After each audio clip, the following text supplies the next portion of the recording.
Bismillahirrahmanirrahim. Assalamu alaikum. Dear viewers, I am Dr. Noshin Afshan and you are watching Dr. Noshin Afshan YouTube. So welcome to my channel. I am thankful to you for watching the video and I hope you are enjoying your good health.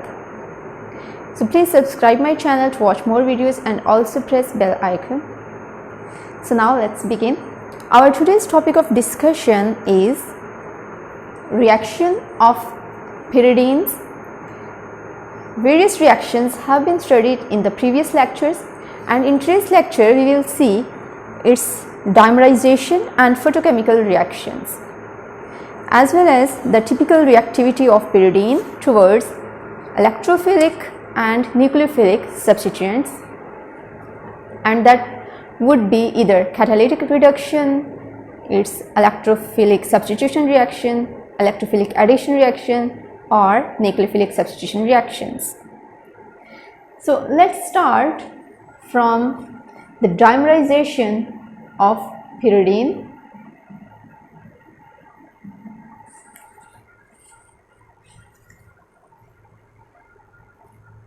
The dimerization reactions occur under the presence of these two metals, sodium or nickel.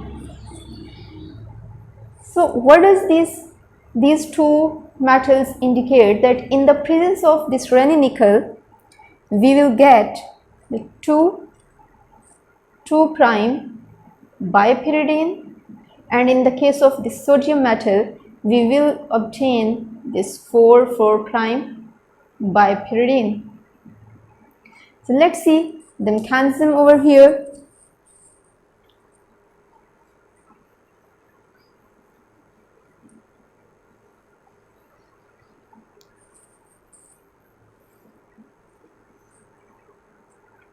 Okay, and in this case, this dimerization procedure under the presence of these two metals is considered as oxidative dimerization, because one electron is donated by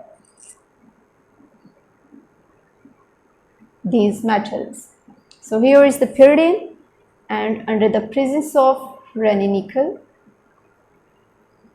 or under the presence of this sodium in THF as a reagent, here what happens, that sodium will donate one electron to the pyridine and it would come like this.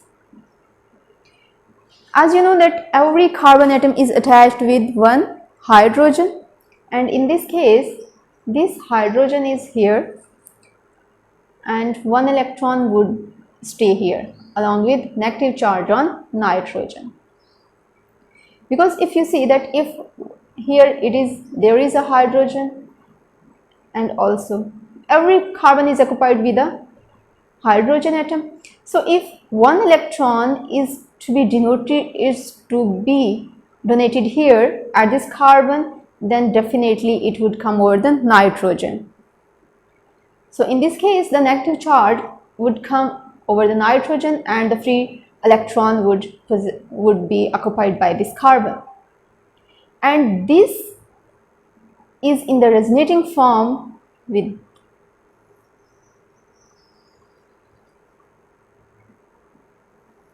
what would happen now. This would come along here, this would go along there, this would here, and this one free electron would come along this carbon number 4. Here it is the carbon number 2 and this is the carbon number 4. So one electron would come along the carbon number 4 and the double bond would become here.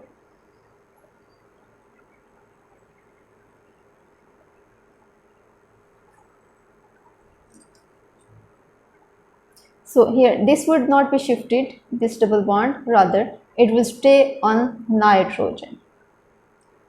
If it would stay on nitrogen, then it is okay. Here there would be 2 double bonds and one negative charge on nitrogen and one free electron on carbon number 4. So if the two equivalents of this compound react with each other, the final structure would come along this way. So as you know that these metals act as a positively charged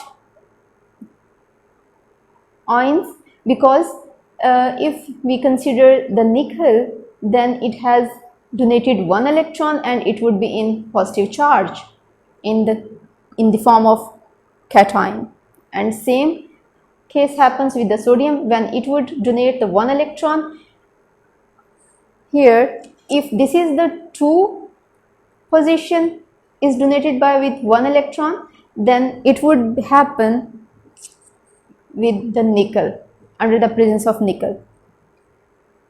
Nickel will give you this one, but this is in the resonating form with this one. But if you use only the sodium or THF, then you can use this compound or this intermediate, because we have seen that this sodium under THF would yield the 4,4 prime bipyridine, and here the free radical would come along the 4 position.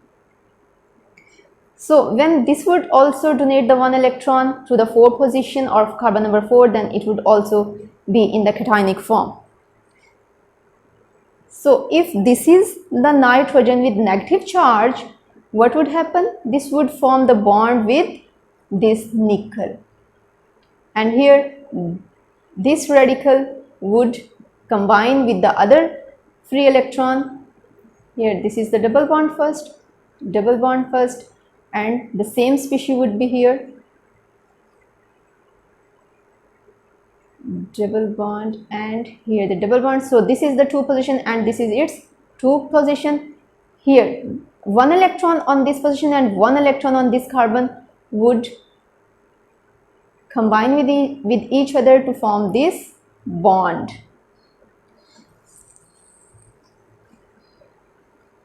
So in this case, the new bond would be formed between this 2 and 2 prime, and one hydrogen would be left over here,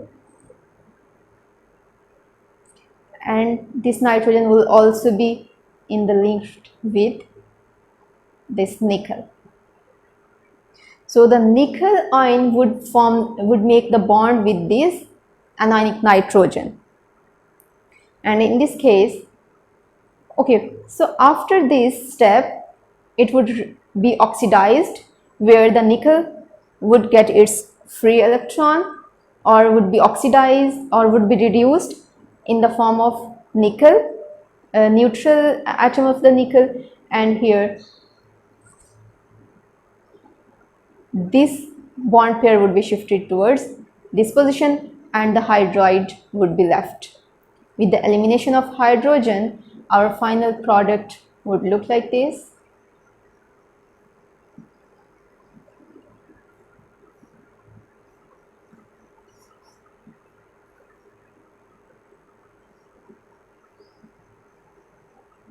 So what happens over here, that it would be shifted along there and hydride would be eliminated here, and similarly this would be shifted here and this would be come to nickel.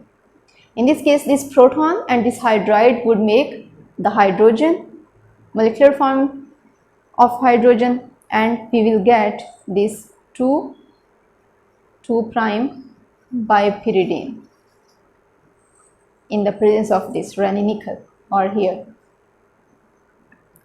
So let's see the other examples under the presence of sodium, or this how to form the 4,4 prime bipyridine.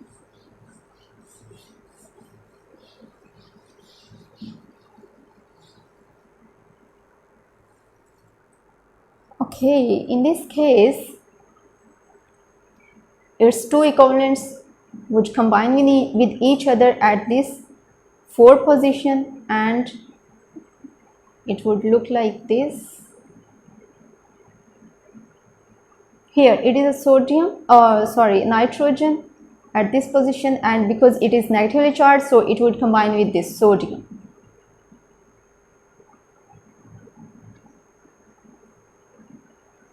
Double bonds are in front of each other, and here this one electron would combine with the other species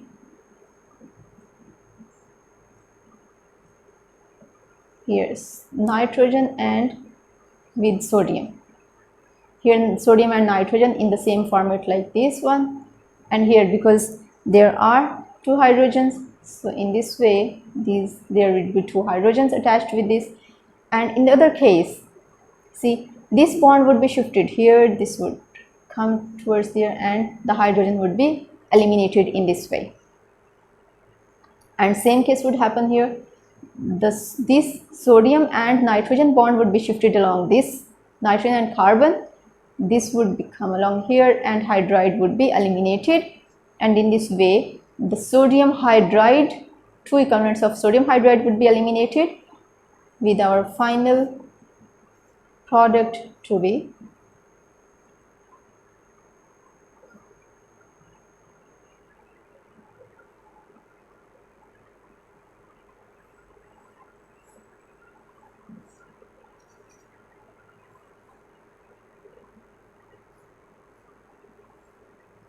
so here if we see, this is position number 1, 2, 3 and 4. Similarly 1 prime, 2 prime, 3 prime and 4 prime. So this would be 4, 4 prime bipyridine.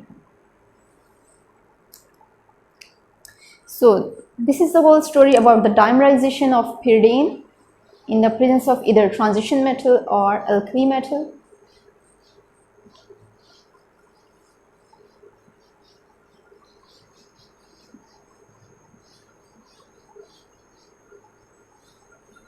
So the next one is photochemical reactions.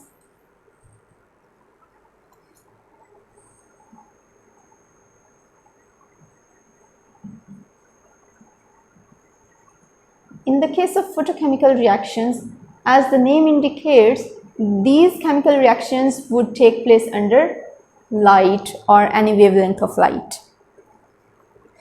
And what happens in these types of reactions, the 2 pi plus 2 pi systems combine with each other under the presence of light, and these are called as cycloaddition reactions. So the two systems combine together to form a cycle. So in this case, these are called as cyclo and addition reactions. So if we consider the substituted pyridine, here it is a benzene ring that is attached with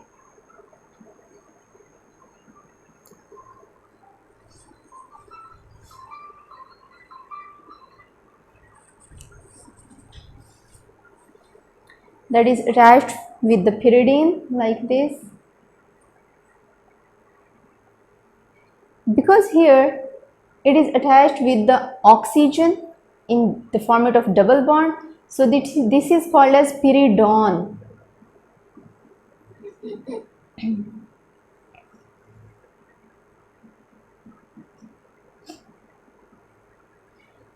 So as these are like the tooths, the teeth that are pointed outwards, so these pointed outwards pyridones are called as tethered pyridones.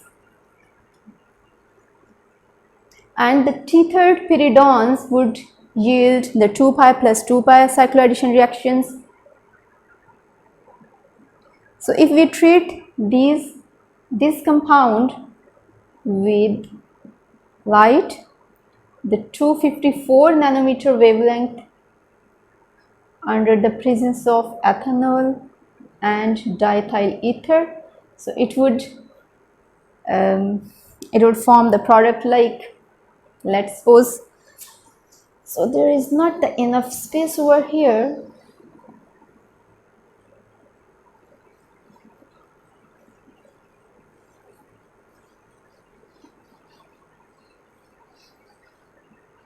So the product is here.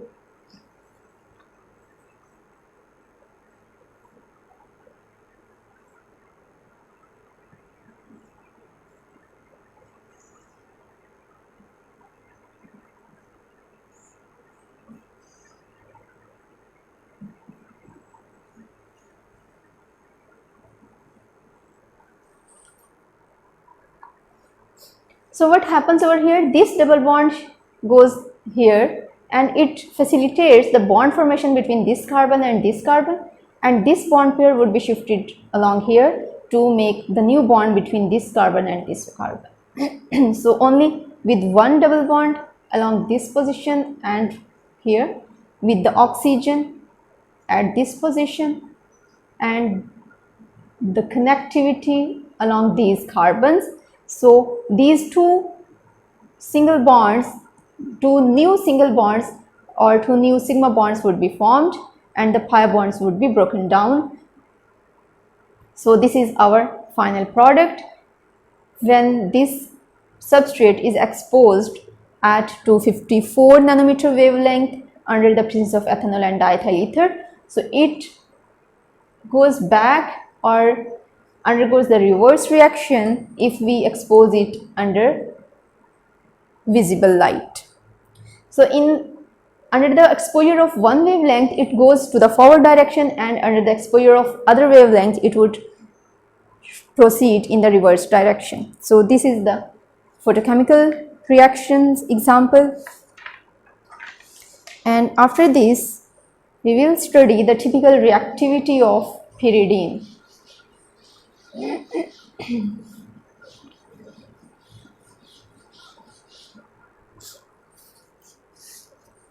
So here it is pyridine.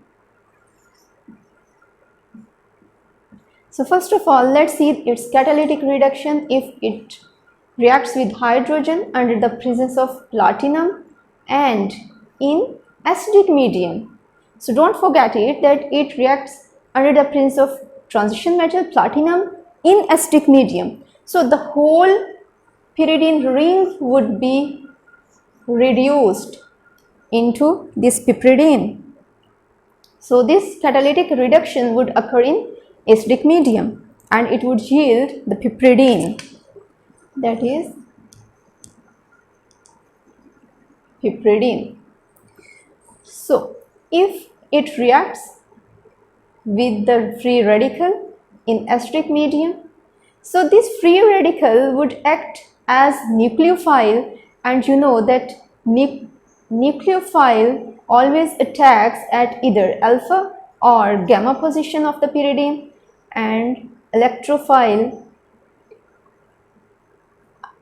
pyridine does not react easily with electrophiles, but if it reacts, then first of all the electrophile goes to the nitrogen yielding the pyridinium cation, and in the other case at carbons the beta carbon would be electrophilic substituted but under vigorous conditions. So in the case of nucleophile, either it would act as a nucleophile, either free radical or a nucleophile, it would go to the alpha or gamma position. So here it would come along this alpha position with R. So this means this radical substitution of hydrogen at alpha position of the pyridine. Next, if it reacts with sodamide, here what happens in the case of sodamide? Actually NH2 species acts as a nucleophile. How it acts like a nucleophile? Because you know that sodium is present as a cation, and so this amine group would act as a anionic species, and in this case also it would go to the here NH2 position, and it would be called as nucleophilic substitution of hydrogen at alpha position. Then if it reacts with the proton or any electrophile, then offshore it would go to the nitrogen, in this case with the positive charge on nitrogen, and it would be pyridinium salt, a pyridinium cation, or if it reacts with the other one, that is methyl iodide, then this methyl would go to the nitrogen and it would be called as pyridinium salt with the positive charge over here. You may either ignore this iodide, or you may also write it here just to stabilize this cationic species. And in this case, it would be called as 2-methyl pyridinium iodide or 2-methyl pyridine iodide. This is, yes, pyridine iodide, and of course this would act as a salt. So you may also call it pyridinium salts. Then if it reacts with the peroxy acid RCO3H, and this CO3 is like RCOO and OH. So in this case, this is CO3 and H. Here R group may be either aliphatic or aromatic one, and in this case it would form pyridine N-oxide. So whenever it reacts with the peroxy acids, it always yields pyridine N-oxide. And the last reaction with electrophile. So when it reacts with the electrophile, no doubt it is not easily substituted with the electrophilic reagents, but if under vigorous conditions it happens, then it would come along beta position, and it would be called as electrophilic substitution. Is highly difficult, but it would be preferred at beta carb. So thank you very much for watching the video. Please subscribe my channel and press bell icon. Allah Hafiz.